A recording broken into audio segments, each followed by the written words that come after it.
अब हम सहभागी अवलोकन के गुणों को स्पष्ट करेंगे, अर्थात इन्हें हम सहभागी अवलोकन के गुण भी कह सकते हैं, सहभागी अवलोकन के लाभ भी कह सकते हैं, सहभागी अवलोकन के महत्व भी कह सकते हैं। सामाजिक अनुसंधान में सहभागी अवलोकन का महत्व उसके निम्नलिखित गुणों के द्वारा स्पष्ट किया जा सकता है। नंबर 1 है विस्तृत सूचनाएं। इस विधि में अध्ययनकर्ता समूह की सभी गतिविधियों में भाग लेता है, अतः उसके बारे में विस्तृत सूचनाएं संकलित कर सकता है। इतनी विस्तृत सूचनाएं प्रश्नावली, अनुसूची, साक्षात्कार अथवा अन्य विधियों से ज्ञात नहीं की जा सकती हैं। नंबर 2 है सूक्ष्म एवं गहन अध्ययन। इस विधि में अध्ययनकर्ता स्वयं घटना स्थल पर उपस्थित होता है और समूह के जीवन में भाग लेता है, अतः वह समूह के बारे में छोटी से छोटी बातों का भी गहराई से अध्ययन कर लेता है। इस विधि की गहनता व सूक्ष्मता को प्रकट करते हुए जाहोडा एवं कुक लिखते हैं, सक्रिय सहभागिता उन सूचना स्रोतों के द्वार खोलती है जो अन्यथा बंद ही रह सकते हैं।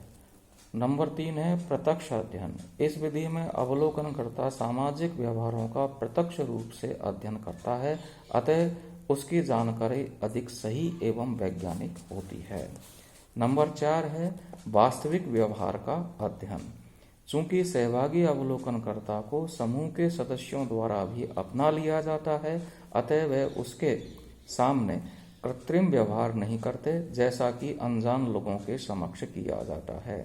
अतः इस विधि द्वारा लोगों के वास्तविक व्यवहार का अध्ययन करना संभव हुआ। जब जाहोडा एवं कुक ने भी इसी तथ्य को स्पष्ट करते हुए लिखा है, सामुदायिक जीवन में सहभागिता वास्तव में अवलोकनकर्ता की स्थिति में स्वाभाविकता को बढ़ाती है। नंबर 5 है अधिक विश्वसनीयता। चूंकि इस विधि में अध्ययनकर्ता स्वयं सूचनाएं संकलित करता है, अतः वह अधिक विश्वसनीय होती है। दूसरों के द्वारा घटनाओं को तोड़ मरोड़ कर प्रस्तुत करने से घटनाएं विश्वसनीय नहीं रह जाती। सहभागी अवलोकन इस दोष से मुक्त है। नंबर 6 है संग्रहित सूचनाओं की सत्यापनशीलता। इस विधि में अवलोकनकर्ता द्वारा संग्रहित सूचनाओं की सत्यता की जांच भी कर ली जाती है, क्योंकि अध्ययनकर्ता स्वयं समुदाय की गतिविधियों में भाग लेता है, अतः आशंका होने पर पुनः वैसी ही परिस्थितियां आने पर तथ्यों का पुनर्परीक्षण कर सकता है। नंबर 7 है सरल अध्ययन। चूंकि सहभागी अवलोकन में अवलोकनकर्ता समूह का सदस्य बन जाता है, उस पर संदेह एवं विश्वास किया जा सकता है, अतः वह बिना रोक टोक के समूह के सभी कार्यक्रमों में भाग लेता है और सरलता से उसका अध्ययन कर सकता है। चूंकि अध्ययनकर्ता को बार बार अध्ययन क्षेत्र में नहीं जाना पड़ता है, इसलिए यह एक सुविधापूर्ण अध्ययन विधि भी है। नंबर 8 है अध्ययनकर्ता की कुशलता में वृद्धि। एक लंबे समय तक समूह में रहने एवं उसकी क्रियाओं में भाग लेने के कारण अध्ययनकर्ता अनुभवी एवं कुशल हो जाता है। उसमें प्रत्येक स्थिति को समझने की क्षमता पैदा हो जाती है। नंबर 9 स्वयं अवलोकनकर्ता सामुदायिक जीवन का एक दर्पण। सहभागी अवलोकनकर्ता स्थानीय समूह के साथ इतना घुल मिल जाता है कि वह स्वयं भी समूह के अन्य सदस्यों की भांति व्यवहार करने लगता है।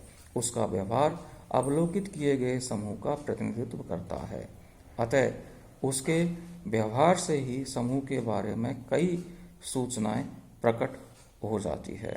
इस प्रकार इन 9 बिंदुओं के आधार पर हम सहभागी अवलोकन के गुण अथवा उसके लाभ या उसके महत्व या उसके उपयोगिताओं को स्पष्ट कर सकते हैं। अब हम ये देखते हैं कि सहभागी अवलोकन के ऐसा नहीं है कि इनकी उपयोगिताएं हो या इनके गुण ही हो, बल्कि इसके दोष भी है, जिन्हें हम सहभागी अवलोकन की सीमाएं भी कह सकते हैं। सहभागी अवलोकन के कई लाभों के होते हुए भी यह एक विश्वसनीय एवं वैज्ञानिक विधि नहीं कही जा सकती, क्योंकि इसकी कुछ सीमाएं या कमियां भी हैं। हम सहभागी अवलोकन के जो सीमाएं हैं या कमियां हैं या उसके जो दोष हैं उनको यहाँ पर एक एक करके प्रकट कर रहे हैं। सबसे पहले नंबर 1 है पूर्ण सहभागिता संभव नहीं। एम.एन. बसु कहते हैं एक क्षेत्रीय कार्यकर्ता कुछ व्यावहारिक कारणों से अध्ययन किए जाने वाले समुदाय के जीवन में कभी भी पूर्णतया भाग नहीं ले सकता। बसु का यह कथन पूर्णतया सत्य है, क्योंकि कैदियों या वेश्याओं के अध्ययन में अध्ययनकर्ता उनके मध्य रह तो सकता है, किंतु उनकी मनोवृत्तियों, आदतों आदि को अपने में विकसित करना कठिन है। इसी प्रकार से जनजातियों के अध्ययन के दौरान उनके रीति रिवाजों के अनुसार ही रहना अध्ययनकर्ता के लिए सामान्यतः संभव नहीं है।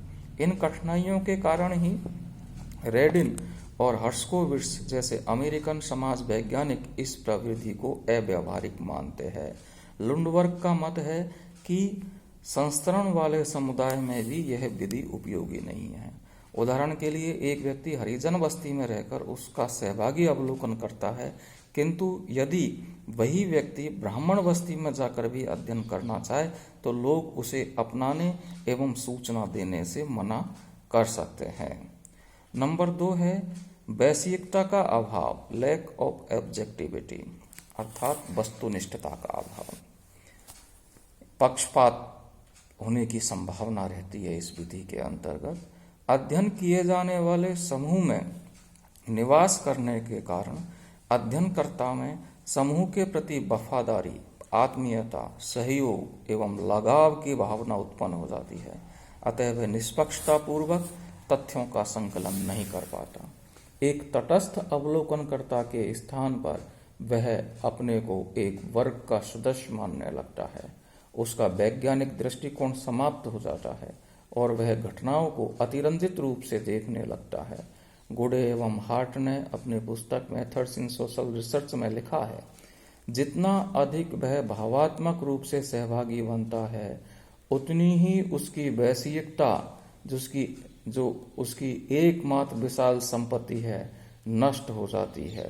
अर्थात पक्षपात रहित होकर के अध्ययन करना धीरे धीरे असंभव हो जाता है, क्योंकि भावात्मक रूप से वह उस समूह से जुड़ जाता है।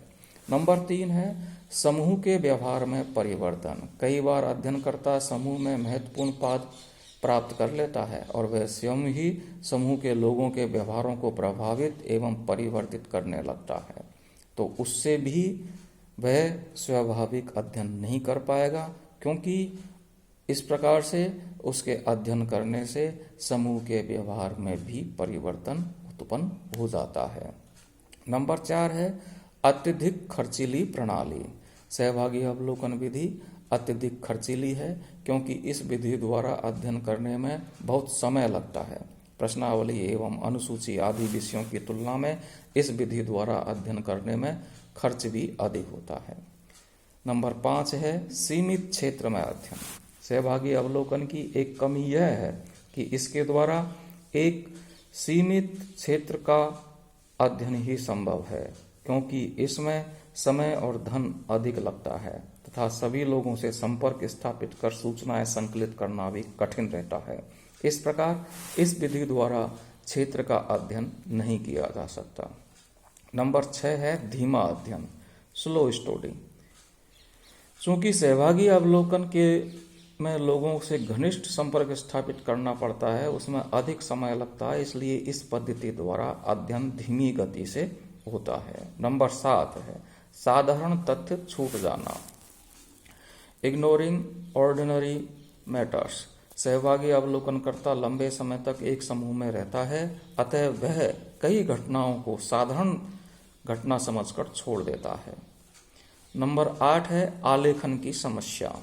जब अवलोकनकर्ता स्वयं ही समूह की गतिविधियों में भाग ले रहा हो तो उसके सामने सूचनाओं को लेखबद्ध करने की समस्या पैदा हो जाती है। अवलोकन के साथ साथ उसे लिखने से लोगों में उसके प्रति संदेह होने लगता है, तो आलेखन की समस्या भी सहभागी अवलोकन की एक प्रमुख समस्या है। नंबर 9 है भूमिका सामंजस्य में कठिनाई। सहभागी अवलोकनकर्ता को एक साथ दो भूमिकाएं, एक अध्ययनकर्ता की भूमिका और दूसरी समूह के सदस्य की भूमिका, दोनों भूमिकाएं एक साथ निभानी पड़ती है।